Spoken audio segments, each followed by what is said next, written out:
I've got a question for you, and it is based on the reel that I did the other day on the kind of consuming that we can do of mental health related information on here. I would like to ask you whether there are times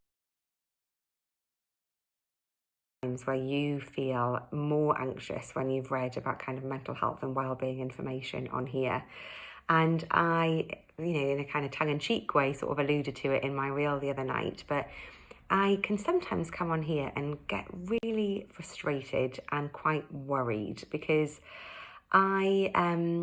since when I first came on Instagram, which was probably about 3-4 years ago, there weren't many mental health practitioners on here. And actually what was so lovely in that time was that those of us in the UK who were psychologists kind of found each other and supported each other, and people who were kind of in that sort of well-being field as well. So it was a relatively smallish community compared to what it is now. What I have really noticed is that the tone of those kind of posts around mental health and well-being, I think, have shifted. I don't know whether it's just that that's what I'm seeing more of.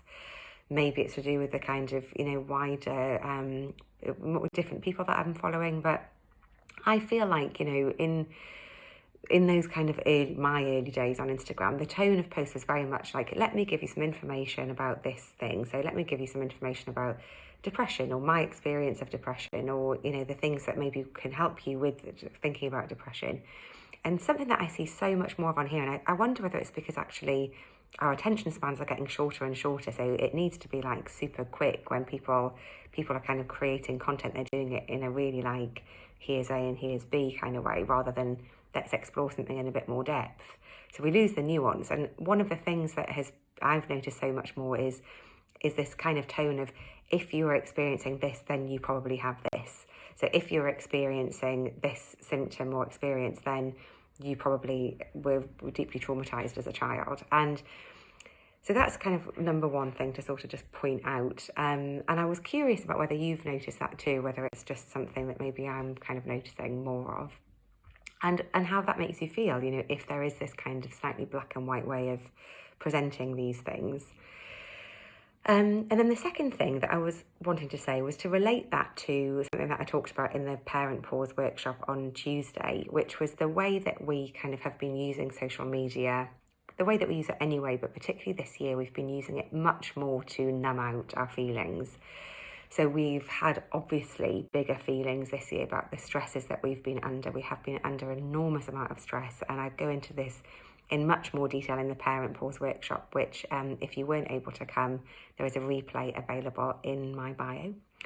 But when we are numbing out, we're not really thinking critically about what we're consuming. And I was thinking about this kind of interplay between those two things, that kind of much more sort of all or nothing way that mental health related information is being presented and as applying kind of to you.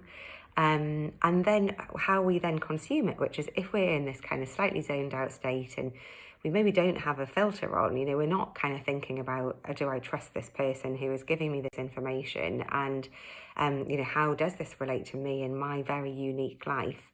And I do kind of wonder about what that does to our sense of self. If we have read something and maybe consumed it and sort of taken it in without even necessarily always knowing that we're taking it in, how does that shift our sense of who we are and our kind of experience? And, when I posted that reel the other day, loads of people were kind of commenting saying, yeah, I've kind of diagnosed myself with stuff on here. And, I've had that experience of, feeling anxious when I'm kind of reading about this stuff. So I wondered about that, what you think about that, in terms of how that might have shifted, not just your feelings about your mental health, but even your kind of sense of who you are and your experiences. It would be interesting to have a discussion about that.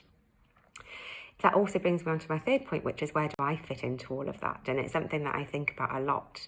Is the content that I'm creating, could that also raise anxiety? And I'd love to hear your feedback on that. If you have read or watched something of mine that you kind of came away feeling like, oh, actually that's made me feel really worse about my life and, kind of what I'm doing, then I would love you to let me know. It's really important to me that this content is useful and supportive rather than something that might be anxiety raising or lacks nuance. And, next year, my hope is that I'll do more of those kind of workshops that I did on Tuesday, partly because I really enjoy them. And it's a really nice way to kind of get to know you all a bit more closely. And it gives me the opportunity to sort of do questions and answers and maybe go into some of these topics in a bit more depth. So my last question to you, with all of that in mind, is I know what my first topic is going to be in January. My first topic is going to be why it's really important that we fail as parents. But I'd love to hear from you if there's any topics that you'd really like me to cover in those workshops. And I think I'll probably be once a month. So that's it for now. Lots of questions and curiosity really about your relationship with these squares. I hope you're having a good day and winding things down for a holiday, a rest, and really look forward to hearing from you. Bye.